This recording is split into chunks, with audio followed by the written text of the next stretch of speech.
Nelson Mandela, the man who fought for freedom. This is the story of Nelson Mandela, a man who changed the world with peace and courage. He lived in South Africa, where people were divided by the color of their skin. White people had power. Black people had no voice.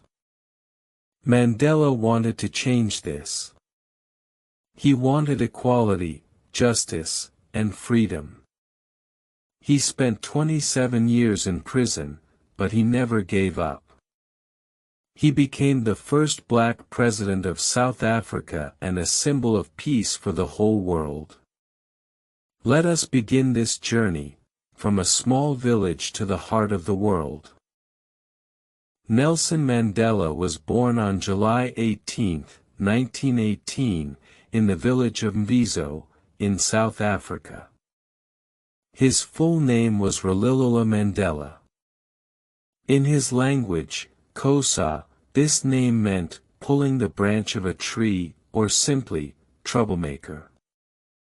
Mandela came from a royal family of the Thembu tribe. His father was a respected chief, but the family lost their land when Mandela was still young. After his father's death, Mandela was sent to live with a powerful chief in another village called Kunu. Mandela loved the land, the cows, and the stories told by the elders. He was quiet but very curious. He often asked questions. He wanted to understand the world. When he was 7 years old, Mandela started going to school. His teacher gave him the English name Nelson. This was a common practice at the time under British rule. Mandela went to good schools. He was bright and hard-working. He attended the University of Fort Hare, the only university for black Africans in South Africa. At Fort Hare, Mandela saw students fighting for justice. He also joined student protests. Because of this, he was expelled from the university. He ran away to the city of Johannesburg, where he worked as a guard and later as a clerk in a law firm. He studied law at night. Life was not easy, but Mandela never stopped learning. In Johannesburg, Mandela saw the deep unfairness of apartheid. This was a system that separated black people and white people in every part of life: schools, buses, hospitals, even benches in the park.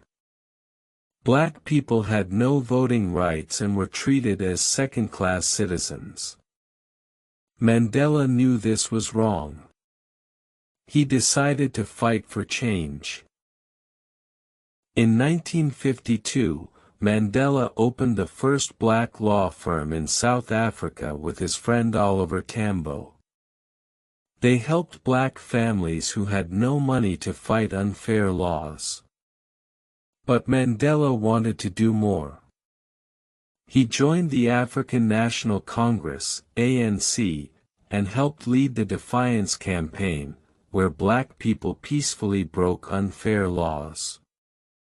He told people, "Let us stand together. We are strong if we are united."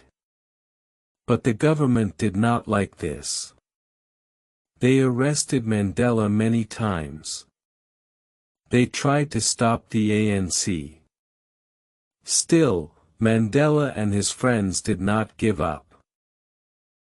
In 1960, the police killed 69 black people in a peaceful protest in Sharpeville.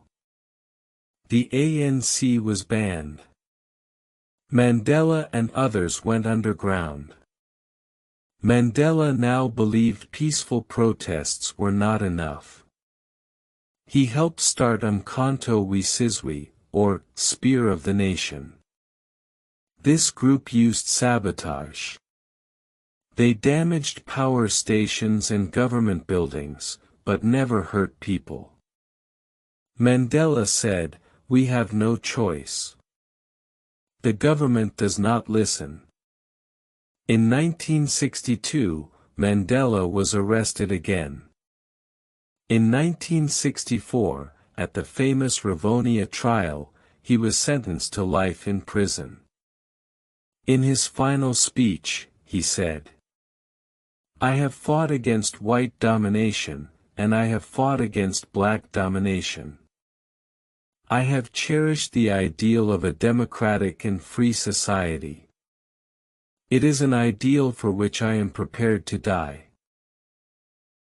Mandela was sent to Robben Island, a hard and lonely place. He worked every day in a limestone quarry. The sun was hot, and the work was painful. His prison cell was very small. There was no bed, only a mat on the floor. He was allowed one letter every 6 months and one visit from family each year. But Mandela stayed strong. He read books. He taught other prisoners. He even studied for a degree through correspondence. He believed education was power. Mandela also learned patience.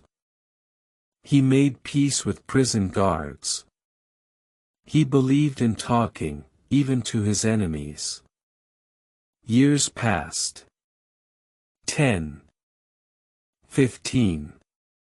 20. But outside, the world was changing. Even though Mandela was in prison, his voice grew louder. People all over the world began to say, "Free Nelson Mandela." Musicians wrote songs. Students protested. Governments put pressure on South Africa to end apartheid. In South Africa, more people joined the fight. The government tried to silence them, but the spirit of Mandela lived in their hearts. In the late 1980s, South Africa was in trouble. There were strikes, protests, and international sanctions. The leaders had to find a way forward.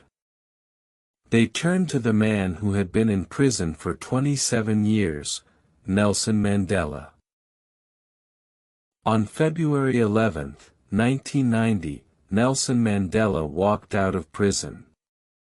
He held the hand of his wife, Winnie, and raised his fist in the air. The crowd cheered. The world watched. Mandela was 71 years old. But he was ready to lead. He said to the people, "I stand here before you not as a prophet, but as a humble servant of you, the people." Mandela and the government worked together to end apartheid. It was not easy. There was anger, fear, and violence. But Mandela kept calling for peace. He said, "Let us forgive. Let us move forward together." In 1994, South Africa had its first free election. All people, black and white, could vote. Long lines formed across the country. Some people waited for hours. But they were happy. They were free. Nelson Mandela became the first black president of South Africa. He said, "Never, never and never again shall it be that this beautiful land will experience the oppression of one by another." Mandela served as president from 1994 to 1999. During this time, he worked to bring the country together. He created the Truth and Reconciliation Commission, where people could tell their stories and find healing. Mandela showed love, not revenge. He even supported the national rugby team, a symbol of white pride. He wore the team's jersey and told black people to cheer. The team won the 1995 Rugby World Cup, and the nation cheered as one. After stepping down as president, Mandela continued his work. He started the Nelson Mandela Foundation, which focused on health, education, and human rights. He also spoke out against HIV/AIDS. His son died of AIDS, and Mandela spoke openly to fight the stigma. Mandela traveled around the world. He met world leaders, students, and children. He always smiled. People called him Madiba, a respectful name from his tribe. Others called him Tata, which means father. Mandela received more than 250 awards, including the Nobel Peace Prize in 1993. Streets, schools, and even a United Nations Day were named after him. July 18 is now celebrated as Nelson Mandela International Day. He said, "It is in your hands to create a better world for all who live in it." Even in old age, Mandela continued to inspire. He showed that one man, with love and courage, could change history. On December 5, 2013, Nelson Mandela passed away at the age of 95. The world wept. Millions of people around the globe remembered his life. Leaders from every country came to South Africa. They stood together to honor the man who had united a nation. But Mandela's message did not die. Today, Nelson Mandela is remembered as a hero of peace, justice, and freedom. His life teaches us many lessons. Stand for what is right, even when it is hard. Forgive, even when you have suffered.